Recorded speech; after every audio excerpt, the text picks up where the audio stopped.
Good evening, Walter. Hello. Glad to see you. I was having mixed-up dreams. That's why I'm here. Are we going back to the library? Absolutely. Jump into your clothes. Now here is a very quiet room, full of books that you can't take home. But people can come in, sit at those tables, and read them as much as they like, and make notes about what they're reading. These non-fiction books are called reference books. Why can't they take them out? Because they're books that are used all the time. Students use them. People in high school and college. And teachers. And writers. People who have to find out things. These are books full of facts, called reference books. And this is the reference room. Say it. Reference. Reference. What does it mean? Well, for now, it means you can't take the books out. You gotta read them here.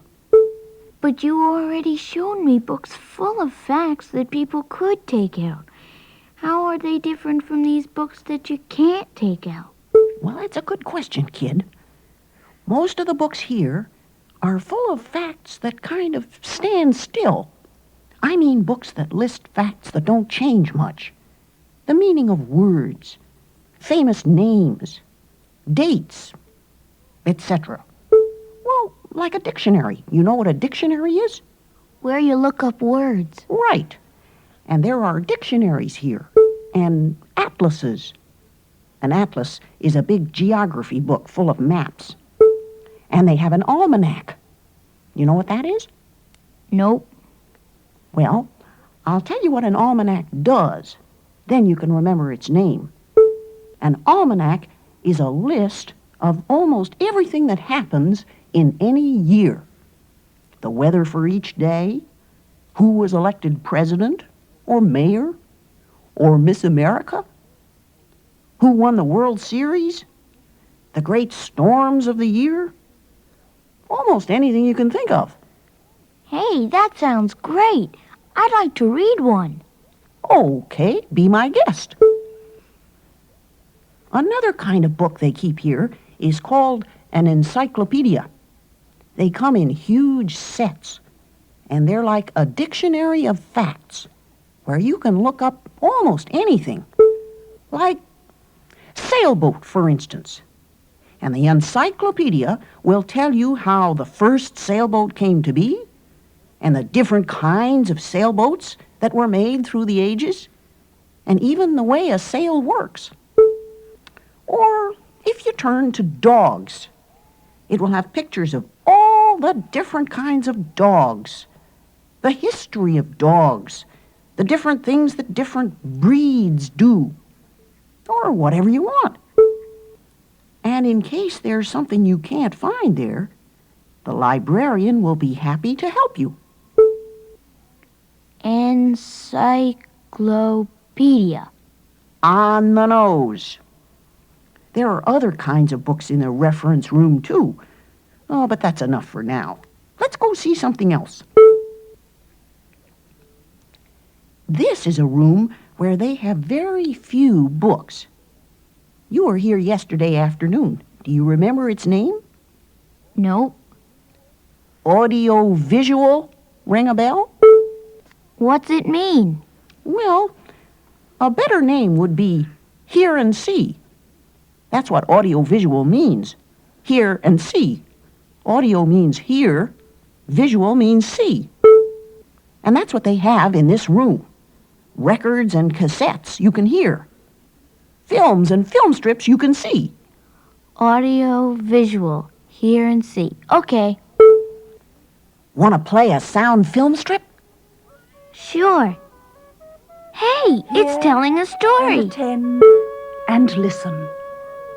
For this befell and behappened. It sure is. A great story. One of the just so stories. by a writer named Rudyard Kipling. Dog was wild. His stories will give you a lot of pleasure before you get much older. The cow was wild. And that book is in the children's room. And I'll show you how to find it. Great! I'd like to take that one out first. It's a deal. Now here's another room where they keep magazines and newspapers. People come here and read them. There's a special name for this one, too. Periodical. Say periodical. Periodical. What does it mean? Magazines and newspapers. Hey, what's that guy doing? He's looking through a viewer that lets him read microfilm. And the microfilm here is very tiny pictures of old magazines and newspapers. You see, there's no building big enough to keep newspapers going back 100 years. And yet people want to read those old papers sometimes. So, what the library does is make very tiny pictures of the old papers and magazines and keep them in a file. And then you can read them through that magnifying screen. You understand? Sure. Well, that's the $2 tour, kid. Now you know in general what a library is about. This one, your school library, and just about any other one, any place. Now, we'll go back and break down some of these things. I'll teach you how to find the book you want. Any book, any place in the library. And how to find your way around so you'll never get lost and you'll always know what you're doing. But don't worry, I'll check you out on everything. Hey, can you take me back to the children's room and get me the Just So stories before we leave? Sure. Oh, but first, I want to introduce you to a friend of mine. He'll be a great help to us later. This way. This is the art room. I think the name explains itself. Here you can find books that are full of the copies of the greatest paintings ever made. They also have prints here, which are copies of the pictures themselves.